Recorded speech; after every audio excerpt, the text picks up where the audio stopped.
அனைவருக்கும் என் அன்பின் வணக்கம். நான் உங்கள் நெல்லை அன்புடன் ஆனந்தி.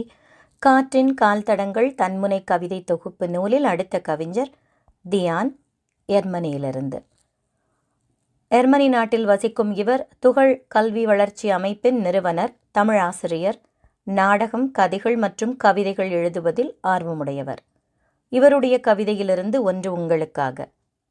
மெய்யுள் மையமாய் ஆய்ந்தென்னை செதுக்கினாள், மாய்ந்த அவள் ஈன்றாள் மாதவத்து இறையாள்.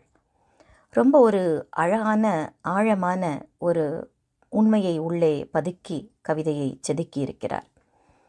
தன்னுடைய உடம்பில் மையமாக வைத்து ஆய்ந்து என்னை செதுக்கினாள்ங்கிறாரு. அதாவது பார்த்து பார்த்து பக்குவமாக தன்னுடைய உடம்பிற்கு உள்ளேயே வைத்து சிலையாக செதுக்கி இருக்கிறாள். மாய்ந்து அவள் ஈன்றாள், அங்கே தன்னுடைய உயிரையும், அது மறுபிறவின்னு சொல்லுவாங்க, தாய்மை அடைதல்.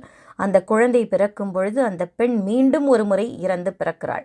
அந்த இடத்த தான் மாய்ந்து அவள் ஈன்றாள், எனக்கு பிறப்பு கொடுத்திருக்கிறாள், மாதவத்து இறையாள். அப்படி தன்னை வருத்தி ஒரு உயிரை இந்த உலகத்திற்கு கொண்டு வரக்கூடிய தாயும் இறைவிக்கு சமமே அப்படிங்கிற பொருண்மையில் எழுதியிருக்கிறாரு.